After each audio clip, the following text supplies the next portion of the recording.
Hi everyone, मैं वर्तिका स्वागत करती हूँ अपने चैनल पे। आई होप आप सब अच्छे होंगे। तो अब हम लोग स्टार्ट करेंगे एनसीईआरटी क्लास 9 की साइंस। ये सभी एग्जाम्स के लिए इंपॉर्टेंट है, चाहे आप टीचिंग एग्जाम की तैयारी करो, चाहे एसएससी, रेलवेज या फिर किसी भी एग्जाम की तैयारी करते हो। तो यहाँ पे हम लोग डिटेल में, जैसे टीजीटी में भी जिनको पढ़ना होता है, तो यहाँ पे डिटेल में हम लोग समझेंगे चैप्टर वाइज। ठीक है, बिहार बोर्ड में जो बिहार शिक्षक भर्ती के एस्पिरेंट है, तो उन वहाँ पे भी क्लास 9th में एनसीईआरटी ही चलती है, तो हम लोग एनसीईआरटी ही कवर करते हैं। तो चलिए स्टार्ट करते हैं। सबसे पहला चैप्टर है मैटर इन आवर सराउंडिंग, हमारे आसपास के पदार्थ। जो इंग्लिश मीडियम वाले हैं तो यहाँ पे मैं कॉन्सेप्ट इंग्लिश में भी एक्सप्लेन कर दूंगी ताकि उनको कोई दिक्कत ना हो। ठीक है, तो सबसे पहले हम बात करते हैं पदार्थ क्या होता है, मैटर क्या है, क्योंकि चैप्टर का नाम ही मैटर है। तो matter anything which occupy space and have mass is called matter. कोई भी चीज़ जो जिसका कुछ द्रव्यमान होता है और वो जगह घेरती है, उसको हम क्या कहते हैं, पदार्थ कहते हैं या मैटर कहते हैं। ठीक है, अब यहाँ बताया गया है कि प्राचीन काल में जो दार्शनिक थे उन्होंने बताया था कि पदार्थ को 5 मूल तत्वों में क्लासिफाई किया था, जिनको पंच तत्व कहते थे। तो मैटर कितने टाइप में क्लासिफाई किया गया था? पांच कौन कौन से थे? वायु, पृथ्वी, अग्नि, जल, आकाश। यही चीज़ यूनानियों ने भी माना, लेकिन जो मॉडर्न साइंटिस्ट हैं उन्होंने क्या किया, उन्होंने मैटर को 2 प्रॉपर्टीज़ के अकॉर्डिंग डिवाइड किया है, क्लासीफाई किया है। एक फिजिकल प्रॉपर्टी यानी कि भौतिक गुणधर्म के आधार पर मैटर कितने प्रकार के होते हैं, और रासायनिक प्रॉपर्टी यानी कि केमिकल गुणधर्म या केमिकल प्रॉपर्टी के आधार पर मैटर कितने प्रकार के होते हैं। तो जो केमिकल वाला है वो तो हम सेकंड चैप्टर पढ़ेंगे। इस चैप्टर में हम लोग फिजिकल प्रॉपर्टी के आधार पे मैटर कितने प्रकार के होते हैं, तो कितने प्रकार के होते हैं? 3 प्रकार के होते हैं, सॉलिड, लिक्विड एंड गैस। ठीक, यहाँ पे एक बात मैं बता देती हूँ, आयतन की बात बताई गई है, कुछ एक्स्ट्रा पॉइंट में स्टार करके यहाँ मेंशन किया गया है कि इस जो आयतन होता है, वॉल्यूम, इसकी एसआई यूनिट होती है मीटर क्यूब। ठीक है, मीटर क्यूब। जनरली हम लोग अपनी डेली बेसिस की लाइफ में क्या यूज़ करते हैं, साधारण मात्रक जो है वो लीटर है। तो यहाँ पे अब आता है कि 1 लीटर में कितने डेसीमीटर क्यूब होते हैं, तो फिर 1 लीटर में 1 डेसीमीटर क्यूब होता है। 1 लीटर में कितने मिलीलीटर होता है? 1000 मिलीलीटर होता है। यहाँ पे थोड़ा सा मिसप्रिंट है, यहाँ पे होना चाहिए था 1 लीटर। ठीक है, 1 लीटर में 1000 सेंटीमीटर क्यूब होता है। ठीक, आप कमेंट करके बताएंगे कि लीटर और मीटर क्यूब में क्या रिलेशन होता है। अब यहाँ पे क्योंकि सीटेट में तो पूछा जाता है, और सीटेट आई होप आपको ये चीज़ पता होगा। अब हम जानेंगे पदार्थ के जो कण होते हैं, पदार्थ के बारे में, मैटर की क्या विशेषताएं होती है। तो मैटर बहुत छोटे छोटे कणों से मिलकर बना होता है, बहुत छोटे छोटे कणों से मिलकर बना होता है। अब यहाँ पे सारी एक्टिविटी जानने वाली नहीं है, जहाँ से क्वेश्चन बन सकते हैं उन्हें मैं एक्सप्लेन कर दूंगी। जैसे यहाँ बताया गया है कि पानी, एक बीकर में पानी लिया और उसमें नमक मिलाया गया। अब क्वेश्चन इन्होंने पूछा कि क्या बीकर में पानी का स्तर बढ़ेगा या नहीं बढ़ेगा। ऐसा क्वेश्चन एक बार रेलवे में पूछा गया था कि अगर हम ऐसे कुछ मिक्स करते हैं तो क्या पानी का स्तर बढ़ेगा, तो बिल्कुल नहीं बढ़ेगा, पानी का स्तर जितना है उतना ही रहेगा। तो फिर नमक कहाँ गया? तो नमक क्या होता है, पानी के जो कण होते हैं, जल के जो कण होते हैं, पार्टिकल होते हैं, उनके बीच में स्पेस होता है, उनके बीच में रिक्त स्थान होता है, उनमें ये नमक समाहित हो जाता है, डिफ्यूज़ हो जाता है। ठीक, अब नेक्स्ट जो प्रॉपर्टी होती है वो प्रॉपर्टी है कि पदार्थ के ये जो कण होते हैं बहुत छोटे होते हैं, इनको आप आंखों से नहीं देख सकते हो। तो ये कण कितने छोटे होते हैं? बहुत छोटे होते हैं। इन्होंने एक एक्सपेरिमेंट के थ्रू बताया है, एक्टिविटी की है। पोटेशियम पर मैग्नेट, इसका फॉर्मूला क्या होता है? KMnO4। ठीक है, ये जो KMnO4 है, इसका कलर कैसा होता है? इसका कलर पर्पल होता है, पिंकिश पर्पल का जैसा कह सकते हो या फिर पर्पल कह सकते हो, ऐसा होता है। अब इन्होंने एक एक्टिविटी की है कि एक पानी में थोड़ा सा क्रिस्टल डाले थे KMnO4 के, और फिर उसमें से, जैसे यहाँ देखिए डार्क कलर है, इससे 10 ml लिया और साफ़ पानी में डाला, फिर उससे हल्का रंग हुआ, फिर अगले में और हल्का हुआ, अगले में और हल्का हो रहा है, लेकिन हम देख रहे हैं कि कलर बच रहा है। इससे हमको पता चलता है कि जो पोटेशियम पर मैग्नेट के जो क्रिस्टल हैं वो छोटे छोटे कणों में विभाजित हो जा रहे हैं। ऐसा और एक्टिविटी कर सकते हो, डेटॉल के साथ भी ऐसे कर सकते हैं, तो वो हर बार में कुछ ना कुछ महक आपको मिलेगी। इससे पता चलता है कि पदार्थ के कण बहुत छोटे होते हैं, इनकी हम कल्पना भी नहीं कर सकते। अब हम यहाँ पे इन्होंने जो पदार्थ के कण हैं, जो पार्टिकल ऑफ मैटर हैं, उनकी विशेषताएँ बताई हैं। यहीं पर हम साथ में सॉलिड, लिक्विड और गैस में डिफरेंस को तैयार करते हुए चलेंगे। ठीक है, तो सबसे पहली खासियत उन्होंने बताई है कि जो पदार्थ के कण होते हैं, पार्टिकल ऑफ मैटर, उनके बीच में स्पेस होता है, उनके बीच में स्पेस होता है। और इस डायग्राम को आपको अपने माइंड में रखना है। जैसे सॉलिड में कैसा कैसा स्ट्रक्चर होता है, इनके पार्टिकल, ये छोटे छोटे पार्टिकल हैं, एकदम टाइटली पैक्ड है। ये जो द्रव्य है लिक्विड, इसमें क्या है, थोड़ा लूजली पैक्ड है, थोड़ी थोड़ी जगह होती है। जबकि गैस में क्या होता है, गैस में एकदम ज़्यादा सी जगह होती है। तो स्पेस सबसे ज़्यादा किस में है, सबसे ज़्यादा स्पेस गैस में है, उससे कम लिक्विड में है, और सबसे कम किस में है, सॉलिड में है। तो एक कॉन्सेप्ट यहाँ पे क्लियर हुआ कि पार्टिकल में स्पेस होता है, लेकिन किसी में कम होता है, किसी में ज़्यादा होता है। तो किस में सबसे ज़्यादा होता है, गैस में सबसे ज़्यादा होता है। नेक्स्ट प्रॉपर्टी होती है कि the particle of matter are continuously moving. जो पदार्थ के कण हैं वो लगातार गतिशील होते हैं, लगातार वो गति करते रहते हैं। अब आपको लगेगा कि सॉलिड का तो अभी स्ट्रक्चर देखा था, वो तो गति नहीं करता है, तो उसमें भी पार्टिकल गति करते हैं, लेकिन उनके पास स्पेस नहीं होता, इसकी वजह से वो अपनी जगह पे वाइब्रेट होते रहते हैं। लेकिन काइनेटिक एनर्जी होती ज़रूर है। काइनेटिक एनर्जी, जिसको गतिज ऊर्जा बोलते हैं, गतिज ऊर्जा, इनके पार्टिकल में गतिज ऊर्जा होती है। ठीक है, गतिज ऊर्जा जो होती है वो मोशन की वजह से होती है, गति की वजह से होती है। तो ये सबसे ज़्यादा किस में होगी, अगर पूछा जाए कि गतिशील सबसे ज़्यादा किस में होंगे, तो ऑब्वियसली गैस में होंगे, क्योंकि गैस में स्पेस इतना ज़्यादा है कि वो पार्टिकल इधर उधर कितना भी चले जाएंगे। उससे कम द्रव में और सबसे कम ठोस में जो काइनेटिक एनर्जी है सबसे कम होती है। यानी कि ठोस के पार्टिकल सबसे धीमी गति से धीमी तरीके से गति करते हैं।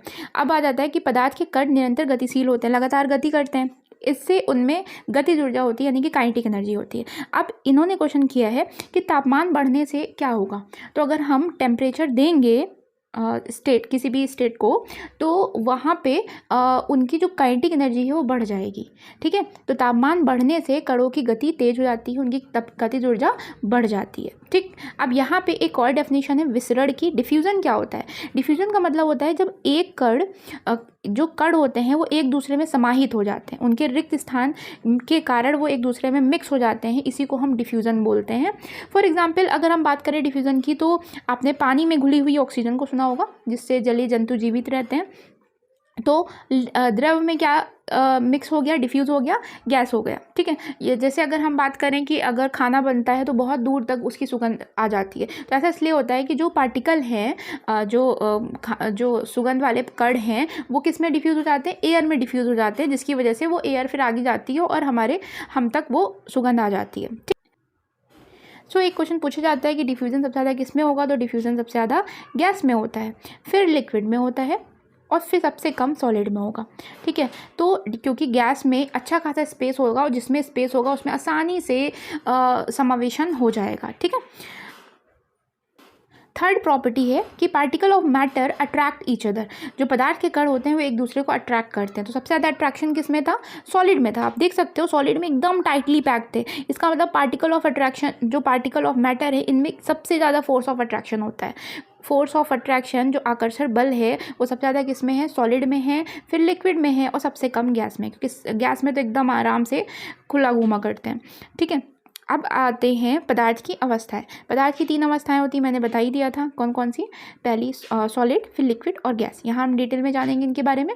जो सॉलिड होता है, सॉलिड में एक निश्चित आकार होता है और निश्चित आयतन होता है, लेकिन नगण्य संपीड़ितता होती है। इंग्लिश में जानते हैं fixed shape and fixed volume but negligible compressibility. मतलब कंप्रेस, आप इसको दबा नहीं सकते, एकदम कंप्रेस नहीं कर सकते। जब कंप्रेस करेंगे भी तो वो टूट जाएगा। ठीक है, कंप्रेस करने पे क्या होता है, टूट जाता है।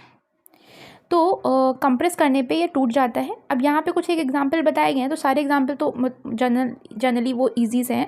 यहाँ पे क्वेश्चन पूछा गया है कि स्पंज जो होता है वो सॉलिड है, लेकिन फिर भी उसको हम कंप्रेस कर सकते हैं। अभी मैं कह रही हूँ कि इसको कंप्रेस करना ईजी नहीं होता या नेग्लिजिबल होता है, ना के बराबर कंप्रेस किया जा सकता है। तो ऐसा क्यों हो पाता है, तो उसका रीज़न ये है कि जो स्पंज होते हैं उनमें छोटे छोटे होल्स होते हैं, छिद्र होते हैं, जिसमें गैस भरी होती है, वायु का समावेशन होता है, डिफ्यूज़न होता है, गैस डिफ्यूज़ होती है। जब हम इसको स्पंज को दबाते हैं तो सारी गैस बाहर निकल जाती है और हम उसको कंप्रेस कर लेते हैं, और जब अगेन छोड़ेंगे तो फिर वो वैसे ही अपनी अवस्था में आ जाता है। सेकेंड प्रॉपर्टी है, स्टेट है द्रव्य का, लिक्विड का। लिक्विड का क्या होता है, लिक्विड का आकार तो फिक्स्ड शेप नहीं होता, लेकिन फिक्स्ड वॉल्यूम होता है। इसको ऐसे समझते हैं कि अगर हमने एक ग्लास में पानी लिया, ठीक, और इधर एक बीकर है, तो इस पानी को इधर हमने अगर हमने चेंज किया, इसको डाला इसमें, तो क्या होगा कि पानी की मात्रा तो सेम रहेगी, यानी कि आयतन एकदम सेम है, लेकिन इसका आकार सेम नहीं होता, इसका शेप ऐसा हो गया, इसका शेप ऐसा है, तो no fixed shape but fixed volume, इसका वॉल्यूम फिक्स होता है। इसके जिस भी बर्तन में इसको डालते हैं उसी का आकार ले लेता है, और ये इसके अंदर बहने की क्षमता होती है, इसीलिए इसको फ्लूइड बोला जाता है, तरल बोला जाता है। डिफ्यूज़न की जो रेट है, डिफ्यूज़न विसरण का मतलब बताया था मिलना, ठीक है, समावेशन जो रिक्त स्थान में एक दूसरे का मिल जाना, तो वो ठोस से ज़्यादा किस में होता है, द्रव में होता है, और उससे ज़्यादा किस में होता है, गैस में होता है। तो डिफ्यूज़न सबसे ज़्यादा किस में है, गैस में है, ठीक है। अब यहाँ पे इसका एक एग्जांपल बताया गया कि जैसे पानी में घुली हुई ऑक्सीजन का यूज़ करते हैं ये लोग, तो डिफ्यूज़न की वजह से ही हो पाता है, मिल पाता है। अब जो थर्ड स्टेट है वो है गैसियस स्टेट। गैसियस स्टेट में क्या होता है, ना तो फिक्स शेप होता है, no fixed shape, no fixed volume, ना ही फिक्स्ड वॉल्यूम होता है। तो इसमें क्या चीज़ अच्छा है, इसमें जो कंप्रेसिबिलिटी है वो सबसे ज़्यादा होती है। तो संपीड़ितता किस में सबसे ज़्यादा होती है, गैस में सबसे ज़्यादा होती है। इसी का यूज़ हम लोग आम जीवन में करते हैं, जैसे कि हमारे घरों में जो LPG सिलेंडर आते हैं, LPG का फुल फॉर्म हो जाएगा लिक्विफाइड पेट्रोलियम गैस, या अस्पतालों में जो ऑक्सीजन गैस सिलेंडर का यूज़ किया जाता है, इनमें क्या की जाती है, इसमें ज़्यादा आयतन वाली जो गैस होती है उसको कम आयतन वाले सिलेंडर में एकदम कंप्रेस करके भर दिया जाता है। CNG का फुल फॉर्म क्या होता है, कंप्रेस नेचुरल गैस। तो इनके बारे में हम ऑलरेडी पढ़ चुके हैं वैसे तो साइंस वगैरह में, लेकिन यहाँ पे LPG में कौन सी गैस होती है आप कमेंट करके बताएंगे, कौन सी गैस ज़्यादा मात्रा में पाई जाती है। CNG का यूज़ ईंधन वगैरह के एज अ फ्यूल करते हैं गाड़ियों में। डिफ्यूज़न रेट सबसे ज़्यादा इसमें होता है, गैस में होता है, ये मैं पहले ही बता चुकी हूँ। यहाँ पे यही लिखा हुआ है कि खाने की गंध कैसे आ जाती है, तो वो रीज़न मैं बता चुकी हूँ। और उसके अलावा जो गैस के पार्टिकल होते हैं ये एकदम इनकी, क्योंकि काइनेटिक एनर्जी सबसे ज़्यादा होती है, ठीक है, काइनेटिक एनर्जी सबसे ज़्यादा होती है, तो इरेगुलर रूप से इधर उधर गति करते रहते हैं, और बर्तन जिस बर्तन में रखे जाते हैं उस बर्तन की दीवारों पर टकराते हैं। एक क्वेश्चन और पूछा जाता है कि कौन से ऐसा स्टेट है जो जिस भी बर्तन में रखा जाता है उसको पूरी तरीके से भर देता है। तो ना सॉलिड भर सकता है ना लिक्विड भर सकता है, लेकिन गैस ऐसा है कि अगर आप इतनी सी भी यूज़ करोगे ना तो उस पूरे बर्तन को भर देगी, ठीक है। तो गैस क्या करती है, गैस पूरे बर्तन को भर सकती है, ठीक। नेक्स्ट यहाँ पे घनत्व बताया गया है क्वेश्चन में कि घनत्व डेंसिटी क्या होती है, तो density is equal to mass upon volume, ठीक। तो मास अपॉन वॉल्यूम यहाँ से यूनिट निकालते हैं इसकी, तो मास की यूनिट होती है kg और वॉल्यूम की होती है मीटर क्यूब, तो kg पर मीटर क्यूब हो जाती है। डेंसिटी सबसे ज़्यादा किसकी होती है, तो सबसे ज़्यादा आपको देख के ही पता चल रहा होगा, सॉलिड की सबसे ज़्यादा डेंसिटी होती है, देन लिक्विड की होती है, और सबसे कम किसकी होती है, गैस की होती है।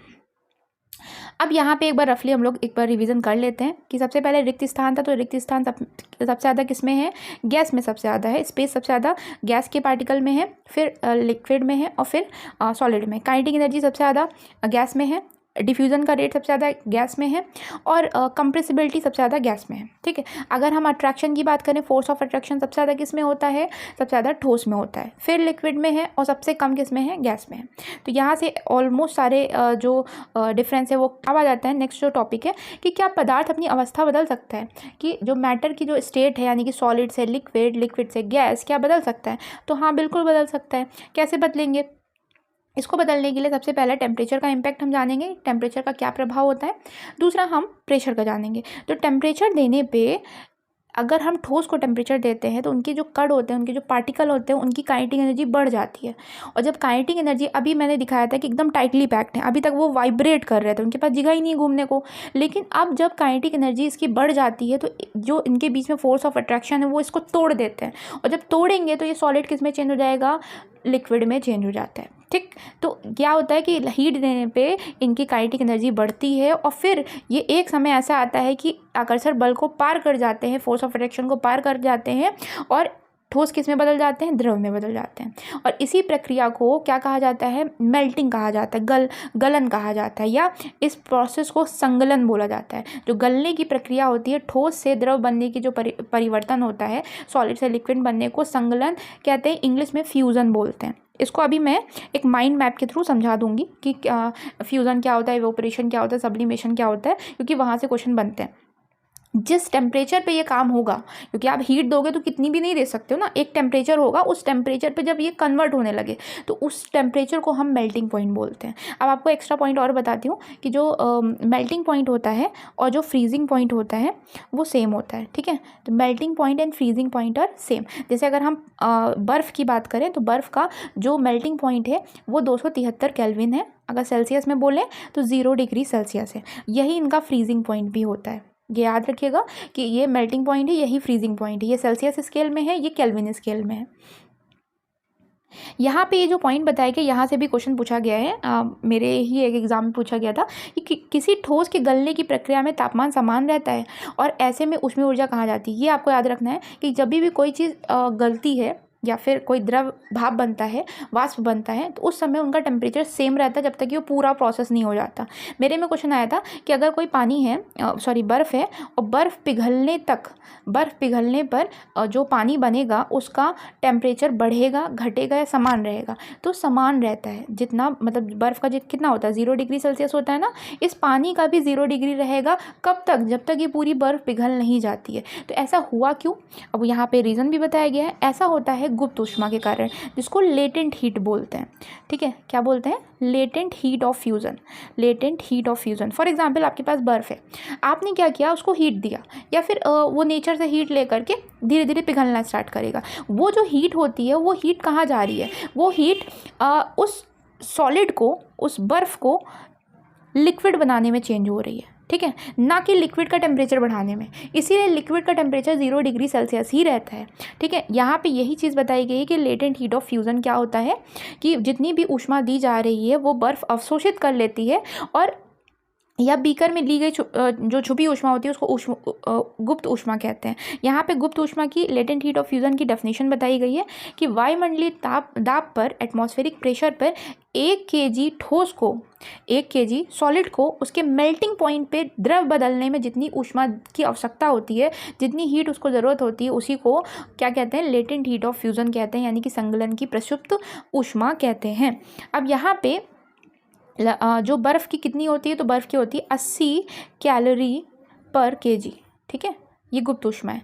ये पूछा जाता है कि बर्फ़ की लेटेंट हीट कितनी होती है, तो 80 कैलोरी पर kg होती है। अभी तक हमने पढ़ा कि मेल्टिंग क्या होता है या फ्यूज़न क्या होता है। तो फ्यूज़न वो प्रोसेस हो जाता है, मेल्टिंग पॉइंट वो टेम्परेचर हो जाता है जिसमें फ्यूज़न होता है। अब हम जानेंगे बॉइलिंग पॉइंट क्या होता है और वेपराइजेशन क्या होता है। तो वेपराइजेशन, जिसको वाष्पीकरण हिंदी में कहेंगे, लिक्विड से गैस बनने की प्रक्रिया क्या कहलाती है? वाष्पीकरण कहलाती है या वेपराइजेशन कहलाती है। जिस टेम्परेचर पे ये काम होगा उसको हम कहेंगे बॉइलिंग पॉइंट। जैसे कि अगर पानी का बॉइलिंग पॉइंट कितना होता है, 100 डिग्री सेल्सियस होता है, यानी कि पानी को अगर 100 डिग्री सेल्सियस प्रोवाइड किया जाए तो ये लिक्विड किस में चेंज हो जाएगा? गैस में चेंज हो जाएगा। अब यहाँ पे फिर से क्वेश्चन यही करती हूँ कि अगर पानी है वो 100 डिग्री सेल्सियस पे उसका बॉइलिंग पॉइंट है और वो भाप बन रहा है, तो उनका जो भाप बन रहा है उसका भी टेम्परेचर कितना होगा? 100 डिग्री सेल्सियस ही होता है, क्योंकि इस कन्वर्जन वाले टाइम में टेम्परेचर बढ़ता या घटता नहीं है, जितना है उतना ही रहता है जब तक कि पूरा चेंज नहीं हो जाता। ठीक, यहाँ पे पानी का बॉइलिंग पॉइंट कितना होता है? तो पानी का बॉइलिंग पॉइंट 100 डिग्री सेल्सियस होता है। केल्विन में बात करें 373 केल्विन होता है। अभी मैं केल्विन और सेल्सियस के बीच में रिलेशन भी बताऊंगी, इस चैप्टर में बताया गया है। नेक्स्ट यहाँ पे जैसे वहाँ पे लेटेंट हीट ऑफ फ्यूज़न था, वैसे यहाँ पे लेटेंट हीट ऑफ इवोपरेशन होगा, वेपराइजेशन होगा, यानी कि वाष्पीकरण की गुप्त ऊष्मा होगी। इसका मतलब अगर जो हीट दी जाती है, जो हम गर्म करते हैं पानी, वो हीट किस में यूज़ की जा रही है? वो हीट सारे पानी के कण यूज़ कर ले रहे हैं, क्या बनने के लिए? भाप बनने के लिए। ठीक है, तो इसी वजह से उसका तापमान बढ़ता नहीं है।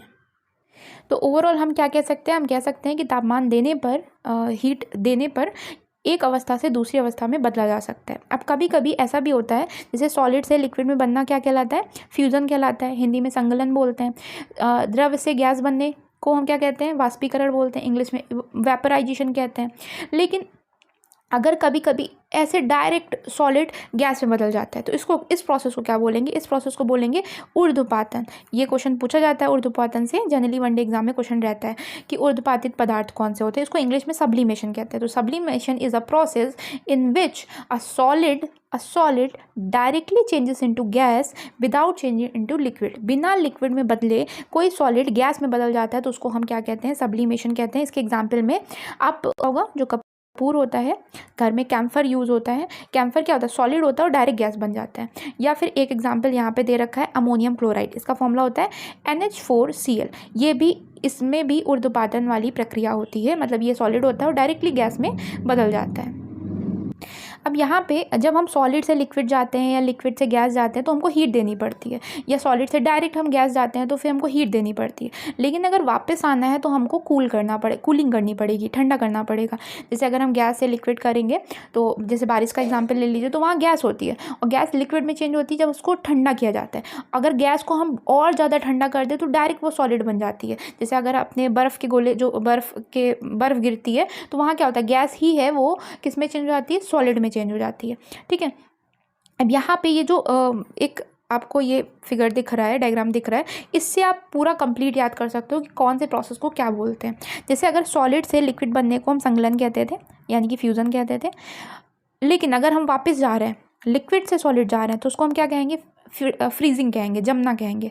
लिक्विड है उसको हमने फ्रिज में रख दिया तो वो जम जाएगा, तो जी जमना हो गया, यहाँ पे फ्रीजिंग हो गया। इसी तरह लिक्विड से अगर गैस बनने को क्या कहते हैं, लिक्विड से गैस बनने को वेपराइजेशन कहते हैं, वाष्पीकरण, भाप बन गया, वो वाष्पित हो गया। लेकिन अगर वापस आना है तो गैस से अगर द्रव बनता है तो उसको हम संघनन कहेंगे, कंडेंसेशन कहेंगे। इंग्लिश में क्या कहेंगे, कंडेंसेशन कहेंगे। जब गैस से क्या बनता है, द्रव बनता है। तो मैंने बताया भी था, वाटर साइकिल जब बताया था बिहार SCERT साइंस में, तो वहाँ पे कंडेंसेशन वाला प्रोसेस होता है। अब यहाँ पे बात होती है कि सॉलिड से जब गैस डायरेक्टली बनता है तो उसको ऊर्ध्वपातन कहते हैं, और गैस से जब सॉलिड डायरेक्टली बनता है तभी भी उसको ऊर्ध्वपातन कहते हैं, लेकिन इंग्लिश में इनके नाम अलग अलग हैं। जब ये हीट देने पर गैस बनता है तो उसको सब्लिमेशन कहते हैं, सब्लिमेशन कहते हैं। और जब गैस सॉलिड बनता है बिना लिक्विड में बने हुए, बिना लिक्विड में जाए हुए, तो इसको डिपोजिशन कहते हैं। क्या कहते हैं, डिपोजिशन। ठीक, तो यहाँ पे आपके जितने भी कॉन्सेप्ट है वो क्लियर हो चुके हैं। अब आ जाता है यहाँ पे कि दाब परिवर्तन का क्या प्रभाव पड़ता है, कि अगर प्रेशर दिया जाता है तो क्या प्रभाव पड़ता है। तो प्रेशर देने पे यहाँ गैस को अगर प्रेशर देते हैं, अगर टेम्परेचर कम कर देते हैं तो वो सॉलिड में चेंज हो जाती है, या लिक्विड में चेंज होती है देन सॉलिड में चेंज होती है, ऐसे भी हो सकता है। तो दाब बढ़ने पे और तापमान कम करने पे द्रव गैस में बदल जाती है, और कभी कभी इसको और जब कम कर दिया जाता है तो ये सॉलिड में बदल जाती है। जैसे एग्जांपल में ठोस CO2, जो सॉलिड CO2 है, इसको ड्राई आइस बोलते हैं। ठीक है, सॉलिड CO2 क्वेश्चन पूछा जाता है, ड्राई आइस का फॉर्मूला क्या होता है, ड्राई आइस को सॉलिड CO2 कहते हैं। तो इसको क्या किया जाता है, जो CO2 क्योंकि गैस है, अब ये सॉलिड कैसे बनी, इसका मतलब इसको हाई प्रेशर दिया गया है, बहुत हाई प्रेशर में इसको स्टोर किया गया है। तो जब वायुमंडलीय दाब का माप 1 एटमॉस्फेयर हो, मतलब जब एटमॉस्फेरिक प्रेशर का जो मेज़र है वो 1 एटमॉस्फेयर हो, तो ठोस जो CO2 है वो द्रव में आए बिना सीधे गैस में बन जाएगी। मतलब क्योंकि उसको हाई प्रेशर दिया गया था, अब आप प्रेशर कम कर ले रहे हो तो वो फिर से गैस बन जाती है। तो यहाँ पे यही एक्सप्लेन किया गया है, और ठोस CO2 को ड्राई आइस कहते हैं। यहाँ पे पॉइंट बताया गया है कि एटमॉस्फेयर क्या होता है। तो जो गैसीय दाब होता है, गैसीय प्रेशर होता है, इसको मापने की इकाई है एटमॉस्फेयर। इसको पास्कल भी कहते हैं, इसकी SI यूनिट जो होती है पास्कल होती है। 1 एटमॉस्फेयर में कितना पास्कल होता है, तो 1 एटमॉस्फेयर में आप डायरेक्टली 10⁵ पास्कल भी याद रख सकते हो। ठीक है, तो 1 ATM = 1.01 10⁵ पास्कल। वायुमंडल में वायु का दाब वायुमंडलीय दाब कहलाता है। तो एटमॉस्फेरिक प्रेशर क्या होता है, जो वायुमंडल में वायु का जो दाब लगता है उसको वायुमंडलीय दाब कहते हैं। समुद्र की सतह पर वायुमंडलीय दाब कितना होता है, समुद्र की सतह पे वायुमंडलीय दाब 1 एटमॉस्फेयर होता है, इसे समान दाब कहा जाता है। अब आपको यहाँ पे जो मैं वेपराइजेशन बोल रही थी ना, सॉलिड लिक्विड से गैस बनना, लिक्विड से जैसे पानी है वो उसको भाप बना देना, तो उसको वेपराइजेशन कहते हैं। वेपराइजेशन और इवापोराइजेशन में डिफरेंस है। हिंदी में तो उन्होंने सेम लिखा हुआ है लेकिन दोनों में डिफरेंस है। ये इवापोरेशन है और उसको वेपराइजेशन बोलते हैं। तो वेपराइजेशन में आपको बॉइलिंग पॉइंट पे किसी चीज़ को खौलाना होता है, देन वो चेंज होता है, अपनी स्टेट बदलता है। लेकिन इवापोरेशन में क्या होता है, इवापोरेशन में बिना क्वथनांक पे, यानी कि बिना बॉइलिंग पॉइंट पे पहुंचे हुए अगर कोई लिक्विड वेपर में चेंज हो जाता है तो उसको हम इवोपरेशन बोलते हैं, इवोपरेशन बोलते हैं। हिंदी में तो वाष्पीकरण ही इन्होंने दे रखा है। ये होता कैसे, जैसे हमने अपने आसपास में ये चीज़ देखते हैं, अगर छत पे अगर हम पानी रख देते हैं तो वो अपने आप धीरे धीरे चला जाएगा, या फिर घर में भी अगर रख देते हैं गर्मियों के टाइम में तो बहुत आसानी से वो वाष्पीकृत हो जाता है, इवोपरेट हो जाता है, बिना खौलाए हुए, बिना उसको हीट दिए हुए वो आसपास की ऊष्मा को ले लेता है।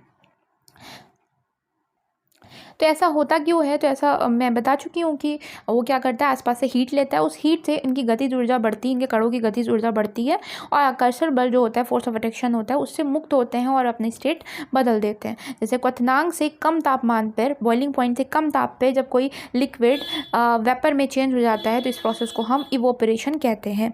इवोपरेशन को प्रभावित करने वाले कारक कौन से होते हैं, यहाँ से क्वेश्चन बनता है। तो यहाँ से हम पॉइंट वाइज समझते हैं। जैसे क्षेत्र पे डिपेंड करता है। अगर आप एक बाल्टी में पानी लेते हैं, उसके अगेंस्ट में अगर आप किसी बर्तन में, फैले चौड़े बर्तन में पानी लेते हैं, तो कौन सा पानी पहले इवोपरेट होगा? ऑब्वियसली जो फैला हुआ पानी है वो जल्दी इवोपरेट हो जाएगा। ठीक है, तो इसका मतलब कि अगर सतह का क्षेत्रफल बढ़ा दिया जाए, एरिया के डायरेक्टली प्रोपोर्शनल होता है इवोपरेशन, तो वाष्पीकरण का जो दर है वो बढ़ जाती है। जैसे कपड़े सिकुड़े हुए फैले हुए हैं और कपड़े फैला के आप फैला दो, छत पे सुखाने के लिए डाल दो, तो वो जल्दी सूख जाएंगे। सेकेंड जो होता है वो तापमान में वृद्धि। अगर टेम्परेचर बढ़ता है तो इवेपोरेशन जल्दी होगा, टेम्परेचर कम है तो इवेपोरेशन की रेट कम होती है। ऐसा इसलिए होता है क्योंकि गतिज ऊर्जा, काइनेटिक एनर्जी बढ़ जाती है पार्टिकल्स की। नेक्स्ट है कि आर्द्रता में कमी, ह्यूमिडिटी में कमी। अब जैसे इस टाइम की हम बात करें तो इस टाइम बरसात का टाइम चल रहा है, तो ह्यूमिडिटी ज़्यादा होती है। तो ह्यूमिडिटी ज़्यादा होने पे कपड़े मतलब वेपराइजेशन का रेट कम हो जाता है। तो अभी तक क्या था, सबके साथ डायरेक्टली प्रोपोर्शनल चल रहा है, लेकिन इसके साथ इन्वर्सली प्रोपोर्शनल का है रिलेशन, मतलब उल्टा होता है। अगर ह्यूमिडिटी ज़्यादा है तो इवोपरेशन कम होगा। ठीक है, अगर ह्यूमिडिटी कम है तो इवोपरेशन ज़्यादा होगा, वाष्पीकरण ज़्यादा होगा। ऐसा इसलिए होता है क्योंकि वो ऑलरेडी वहाँ पे आसपास में जो जलवाष्प वायु क्या करता है, वायु जलवाष्प को होल्ड करे रहता है, जिसकी वजह से इवोपरेशन की रेट कम रहती है। अगर ह्यूमिडिटी ज़्यादा है तो, ह्यूमिडिटी कम है तो इवेपोरेशन अच्छे से होगा। जैसे गर्मियों के टाइम में ह्यूमिडिटी कम होती है तो इवेपोरेशन बहुत अच्छे से होता है। और नेक्स्ट है वायु की गति। अगर हवा अच्छी चल रही है तो जल्दी कपड़े सूखेंगे। तो आप ऐसे समझ सकते हो कि अगर वायु की गति ज़्यादा है तो इवेपोरेशन का रेट ज़्यादा होगा, कम है तो कम होगा। अब यहाँ पे कुछ एक क्वेश्चन बताए गए हैं कि जैसे ये आम जीवन पे आप देखते होंगे, मतलब डेली बेस लाइफ के क्वेश्चन है कि एसीटोन जो नेल पॉलिश रिमूवर होता है नेल पेंट को हटाने के लिए, उसको बोलते क्या है, एसीटोन बोलते हैं। तो एसीटोन को अपने अगर आप हाथ पे लेते हो तो देखते होंगे कि वहाँ ठंडा ठंडा सा लगता है। तो ऐसा क्यों होता है? तो मान लीजिए ये हथेली है और ये मान लीजिए हथेली है, अब ऐसे ही समझ लेते हैं। यहाँ पे हमने एसीटोन डाला तो एसीटोन जिस जगह पे पड़ा वो ठंडा लगता है। ऐसा इसलिए होता है क्योंकि ये आसपास की जितनी भी ऊष्मा है उसको ले लेता है अपनी स्टेट को बदलने के लिए। मतलब ये लिक्विड है और लिक्विड से गैस बन के निकलने के लिए ये क्या करेगा, आसपास की ऊष्मा को ले लेगा। जब आसपास की ऊर्जा ले लेगा तो क्या हो जाएगा, ये वाली जगह वहाँ पे कोई ऊष्मा बचेगी नहीं, जिसकी वजह से वो जगह शीतल हो जाएगी, ठंडी हो जाएगी। ऐसा ही है छत पे, जब हम लोग धूप में छत पे गर्मियों के टाइम में जब छत पे पानी डालते हैं ताकि छत ठंडी हो जाए, ऐसा जनरली किया जाता है, गाँव में तो मोस्टली होता है। तो इसमें भी यही रीज़न होता है कि जब छत में पानी डाला जाता है तो वो पानी क्या करेगा, वो छत की सारी हीट को ले लेता है या फिर अपने एरिया की हीट को ले लेता है, क्या करने के लिए, भाप बनने के लिए, उड़ जाने के लिए। तो जब उसने छत की सारी हीट को ले लिया तो छत तो ठंडी हो ही जाएगी ना। तो यहाँ पे ये कॉन्सेप्ट हो गया। एंड नेक्स्ट है गर्मियों में हमें सूती कपड़े क्यों पहनने चाहिए। तो गर्मियों में सूती कपड़े इसलिए पहनने चाहिए क्योंकि ये एक अच्छे एब्जॉर्बर होते हैं, मतलब ये इनके अंदर पसीना सोखने की क्षमता बहुत अच्छी होती है।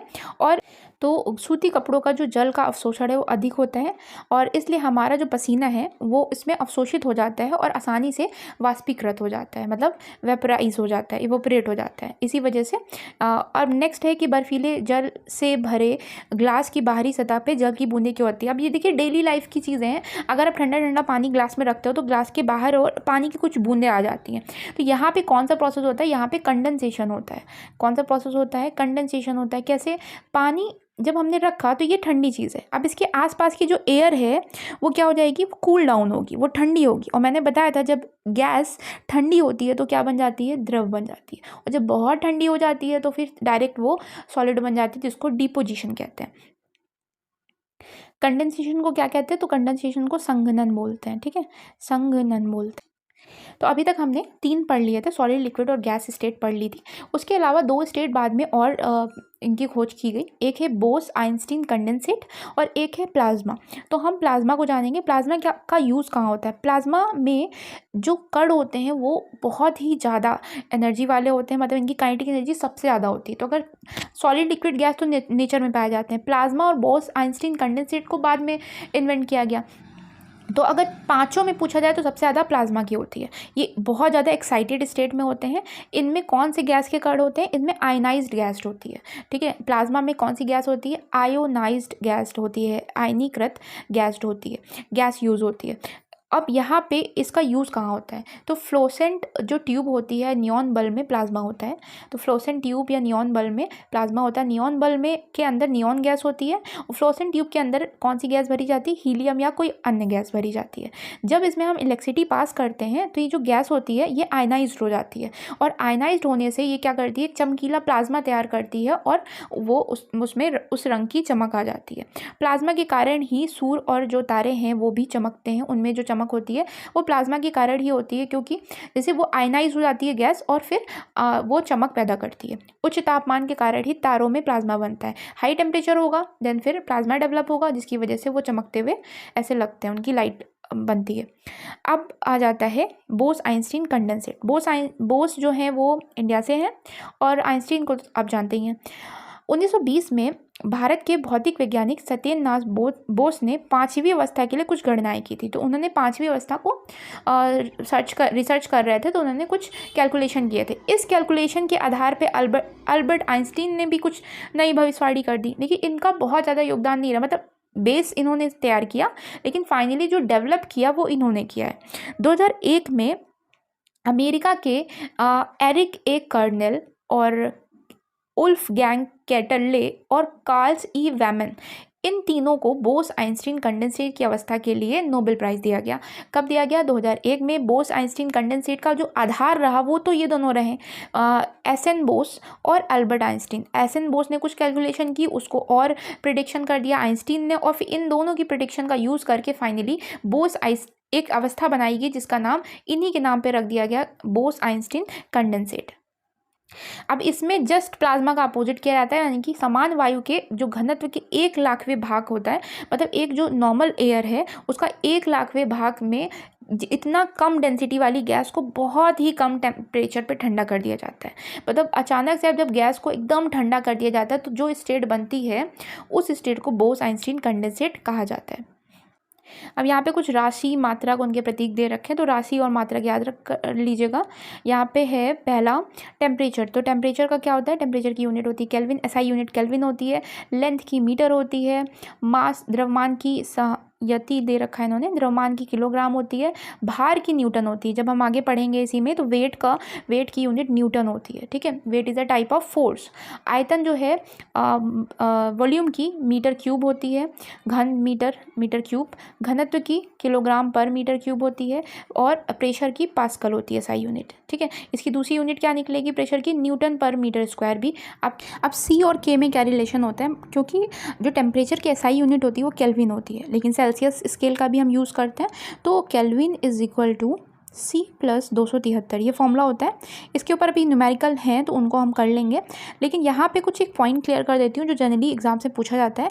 एक पूछा जाता है एब्सोल्यूट टेम्परेचर क्या होता है, या परम शून्य भी इसको कहते हैं। एब्सोल्यूट ज़ीरो क्या होता है? तो ये जो टेम्परेचर है या परम शून्य जिसको कहते हैं, इसमें सबसे मिनिमम टेम्परेचर अगर पूछा जाए अभी तक का क्या है जो सर्च किया गया, तो वो 0 केल्विन है। 0 केल्विन, जिसको अगर आप सेल्सियस में निकालेंगे तो -273.16 सेल्सियस आएगा, ठीक है। तो ये दोनों पॉइंट, ये एक्स्ट्रा फैक्ट है, इसको याद रखिएगा कि अगर परम शून्य टेम्परेचर क्या होता है तो वो अभी तक का जो सबसे मिनिमम टेम्परेचर है वो 0 केल्विन है। केल्विन को अगर हम सेल्सियस में बदलेंगे तो -273.16 सेल्सियस आएगा, कह सकते हो। अब यहाँ पे हम केल्विन और सेल्सियस वाला समझ लेते हैं। Kelvin is equal to C + 273, इस फॉर्मूले को याद कर लीजिएगा। तो जैसे मैंने बताया पानी खौलता कब है? 100 डिग्री सेल्सियस पे। तो फिर केल्विन में क्या निकलेगा? केल्विन निकलेगा 373, क्योंकि अगर यहाँ पे 100 रखेंगे तो 100 + 273 कितना हो जाएगा? 373 हो जाएगा। तो अगर यहाँ से हम केल्विन से हम निकालने की बात करें सेल्सियस को, तो K is equal to C + 273 है। यहाँ पे 573 रख देते हैं केल्विन में। ये देखिए क्वेश्चन है, 573 इज इक्वल टू C + 273। ये प्लस का 273 इधर जाएगा तो माइनस हो जाएगा, और कितना आंसर आ जाएगा? 300 आ जाएगा। तो इसी तरीके से आप कर सकते हो। केल्विन और सेल्सियस में जो फॉर्मूला है उस फॉर्मूले में पुट करें और आंसर ले आए। यहाँ पे क्वेश्चन पूछा गया है कि उबलते हुए जल तथा भाप में से जलने की तीव्रता सबसे ज़्यादा किसमें होगी। तो अक्सर आपने देखा होगा जब आप भाप से जलते हो तो फिर वो उसकी जलन ज़्यादा होती है। ऐसा इसलिए होता है कि जो लेटेंट हीट ऑफ वेपराइजेशन होता है, मतलब वाष्पीकरण की जो प्रक्षुब्ध ऊष्मा है वो अधिक होती है। वो कितनी है, 540 कैलोरी पर केजी है। मैंने बर्फ़ की तो बताई थी गुप्त ऊष्मा, लेकिन भाप की नहीं बताई थी, तो भाप की यहाँ देख लीजिएगा 540 कैलोरी पर केजी है, जो कि बहुत ज़्यादा है। इसी वजह से इसमें जो जलन होती है वो सबसे ज़्यादा होती है। नैप्थलीन क्या होता है? नैप्थलीन भी एक सब्लिमेट है, मतलब इसमें भी ऊर्ध्वपातन होता है, क्योंकि नैप्थलीन की बॉल जो रखी जाती हैं कपड़ों में वो सॉलिड होती हैं और फिर किस में चेंज हो जाती हैं, गैस में चेंज हो जाती हैं, बिना द्रव में बदले हुए।